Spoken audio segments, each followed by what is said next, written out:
कहानियाँ कहानियाँ सिर्फ सुनने के लिए नहीं होती। कुछ कहानियाँ होती हैं महसूस करने के लिए। मैं हूँ आप सबकी narrator Kaushiki Bhatt and welcome to the channel the horror by Kaushiki. रात के करीब 12:25 का वक्त हो रहा था। हवा में अजीब सी ठंडक थी, लेकिन वो नॉर्मल सर्दियों वाली ठंडक बिल्कुल भी नहीं थी। वो ठंडक थी जो सिर्फ रात के बीच में स्पेसिफिक पलों में फील होती है, स्पेशली तब जब तुम्हें ऐसा लगने लगे कि कोई तुम्हें देख रहा है।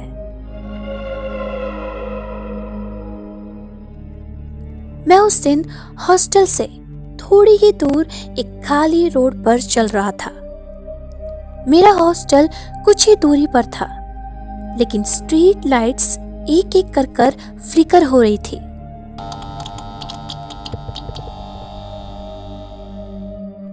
और बस उस वक्त मैं एक ही चीज को सोच रहा था कि आज थोड़ा लेट हो गया, बस जल्दी से हॉस्टल पहुंच जाऊं। लेकिन मैं इस बात से बिल्कुल अनजान था कि मेरा उस दिन जल्दी पहुंचना मुश्किल होने वाला है। उस दिन कोचिंग के बाद सब कुछ नॉर्मल था। मैं और मेरे कुछ दोस्तों ने डिसाइड किया था कि थोड़ा बाहर घूम कर आते हैं, और बस फिर क्या था, 1-2 घंटे का प्लान बना। हम अपने डेस्टिनेशन पर पहुंच चुके थे और बस वहां बैठ गए। बातें चल रही थी, हंसी मजाक, सब कुछ नॉर्मल था। लेकिन इतने ज्यादा एंजॉयमेंट में टाइम का ध्यान ही नहीं रहा, और जब मैंने फोन पर वक्त देखा तो 12 बजने वाले थे। और उसी वक्त मैंने पैनिक होकर अपने दोस्तों से कहा, अरे घर चलो गाइस, हॉस्टल का गेट 12:30 के बाद बंद हो जाएगा। और बस उसी वक्त हमने तुरंत उठने का डिसाइड किया। मेरे दोस्तों में से एक भी नहीं था जो मेरे हॉस्टल में रहता था। मैं अकेला ही था, और बस इसीलिए मुझे टेंशन हो गई थी। मेरे एक दोस्त ने मुझे कहा, अरे तू टेंशन मत ले, मैं तुझे ड्रॉप कर दूंगा हॉस्टल तक। जिस पर कि मैंने उसको हाँ में जवाब दिया, और हम दोनों उसकी बाइक पर निकल गए। लेकिन आधे रास्ते में ही एक प्रॉब्लम हो गई। हमारी बाइक सडनली रुक गई, और जब हमने चेक किया तो फ्यूल ऑलमोस्ट खत्म हो गया था। मैंने अपने दोस्त को कहा, यार तू चले जा, मैं चले जाऊंगा। वैसे भी अब हॉस्टल इतना ज्यादा दूर नहीं है, तू घर जा, तुझे भी काफी ज्यादा लेट हो गया है। मेरे दोस्त ने मुझे वहीं पर एक टर्निंग पॉइंट पर ड्रॉप कर दिया, जहां से मेरा हॉस्टल बस 8-10 मिनट दूर था। चल ठीक है, जा भाई, जल्दी पहुंच, कल मिलते हैं। उसको बाय बोलकर मैं भी अब चलने लगा अकेले। शुरू में सब कुछ नॉर्मल लग रहा था, लेकिन 2-3 मिनट बाद मुझे थोड़े थोड़े चेंजेस से लगने लगे। अचानक से ही मेरे आसपास बिल्कुल सन्नाटा हो चुका था। कुत्ते जो नॉर्मली रोड पे होते हैं वो गायब थे। अभी तक जो हवा चल रही थी वो भी अब रुक चुकी थी, और सबसे अजीब बात तो ये थी कि स्ट्रीट लाइट्स की आवाज, एक हल्की सी बजिंग साउंड, जैसे मानो बिजली भी अब नर्वस हो रही हो। उसको भी मेरे साथ साथ किसी चीज का डर है। उस वक्त मैं खुद में ही सोच रहा था कि आज इतना ज्यादा साइलेंस क्यों है। और फिर इतने में मुझे पीछे से एक आवाज सुनाई देती है, अरे सुन। जैसे ही मैंने वो सुना, मैं उसी वक्त रुक गया, और एक बार फिर से वो आवाज आती है, और इस बार उस आवाज ने मेरा नाम पुकारा। अरे लक्ष्य सुन यार। मैं एकदम से फ्रीज हो गया, क्योंकि ये आवाज मेरे दोस्त की थी। लेकिन प्रॉब्लम ये थी कि ना कोई बाइक की आवाज मुझे आ रही थी, और ना किसी इंजन की आवाज, और ना कोई मूवमेंट। सिर्फ और सिर्फ आवाज थी। मैं उस वक्त तक थोड़ा सा कंफ्यूज हो गया, क्योंकि जब मैंने वो आवाज सुनी थी, वो मेरे दोस्त की आवाज तो थी, लेकिन उसकी आवाज काफी ज्यादा बनावटी लग रही थी, जैसे कि मानो किसी ने उसकी आवाज को कॉपी करने की कोशिश करी हो, लेकिन स्टिल कहीं ना कहीं कमी रह गई है। मैं अभी भी चल रहा था और तब मुझे याद आता है निशी डाक के बारे में। यहाँ पर काफी लोग इस एंटिटी को मेंशन कर चुके हैं, लेकिन मैंने कभी भी इतना ज्यादा ध्यान नहीं दिया था। लोगों का कहना है कि ये एंटिटी, जिसका नाम निशी डाक है, वो इंसान की आवाज को कॉपी करती है, लेकिन सिर्फ आवाज नहीं, इमोशंस भी। कहते हैं कि निशी डाक तुम्हें बुलाती तो है, लेकिन वो तुम्हें कन्विंस करती है कि तुम ऑलरेडी उसको जानते हो, और वो तुम्हारे किसी ना किसी करीबी की आवाज में तुम्हें बुलाती है, और वो भी पीछे से। अब वो चाहे कोई भी हो, वो तुम्हारा जानने वाला होता है, या तो तुम्हारे दोस्तों में से कोई, या घर वाले, या फिर रिलेटिव्स। उस वक्त मैं चलते चलते ये सब सोच रहा था, क्योंकि मेरे पीछे जो चीज आ रही थी वो किसी भी एंगल से मेरे दोस्त से रिलेट नहीं कर रही थी।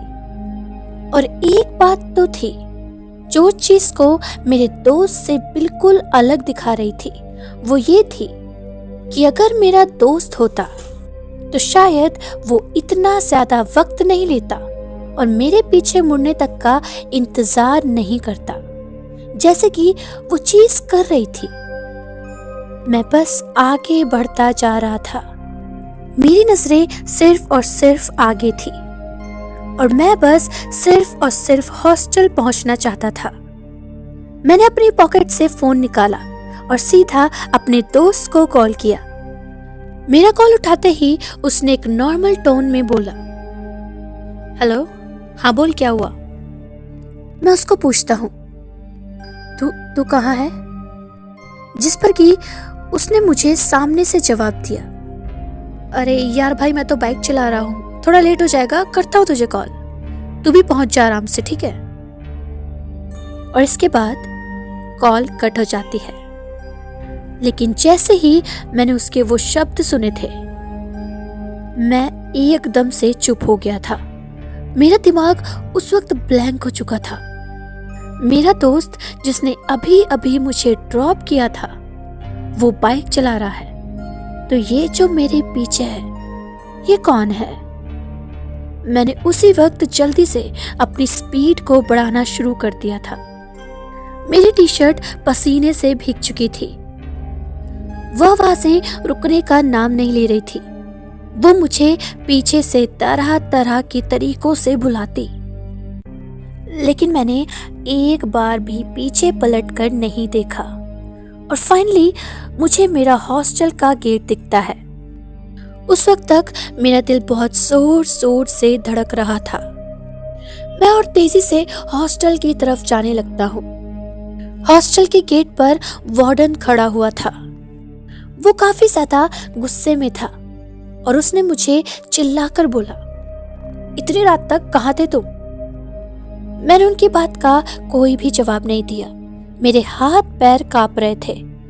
वार्डन ने जब मेरी ऐसी हालत देखी तो उनके एक्सप्रेशंस इंस्टेंटली चेंज हो चुके थे, जैसे कि मानो मेरे बिना बोले वो शायद सब कुछ समझ चुके थे। उन्होंने मुझे पानी दिया, लेकिन मैं स्टिल कुछ नहीं बोल पा रहा था।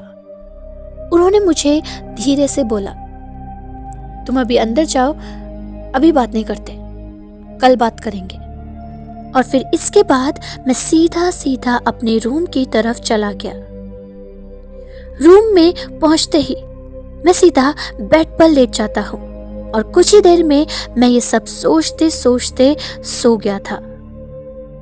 कहते हैं निशी डाक की सिर्फ आवाज नहीं होती, वो एक पैटर्न होता है, वो एक ट्रैप होता है। और एक बार अगर तुम उसको सुन लेते हो और फिर तुम बच भी जाते हो, तो इसका मतलब ये नहीं है कि तुम अब सेफ हो, लेकिन उसका मतलब ये होता है कि अब तुम निशी डाक की नजरों में हो। कहा जाता है कि निशी डाक सिर्फ एक इंसान की आत्मा नहीं है, ये उन आत्माओं से मिलकर बनी हुई एक प्रेजेंस है जिसका फ्यूनरल ठीक से नहीं किया गया था और या फिर नहीं हो पाया था, और जिसकी वजह से उनको कभी भी मुक्ति नहीं मिली। और जब किसी आत्मा को मुक्ति नहीं मिलती और जब उनका सफर अधूरा होता है, तो वो एक जगह पर रुक जाते हैं और फिर ऐसी ही अधूरी आत्माएं रात में एक साथ मिलकर एक प्रेजेंस बनाती है, और इसी प्रेजेंस को कहते हैं निशी डाक। कहा जाता है कि अगर आपने निशी डाक की बुलाने पर पीछे पलट कर देख लिया, तो फिर आपका खुद के ऊपर से कंट्रोल हट जाता है और फिर शायद अगले दिन आप जिंदा नहीं बचते। निशी डाक की नजरों में आने के बाद आप सेफ नहीं रहते, वो बस वेट करती है आपके दोबारा से लेट नाइट घर आने की। So guys, this was the story. I hope you like it. ऐसी और स्टोरीज के लिए इस चैनल को सब्सक्राइब करिए, लाइक करिए एंड शेयर जरूर करना। मिलते हैं नेक्स्ट स्टोरी के साथ। तब तक के लिए keep listening the horror by Kaushiki.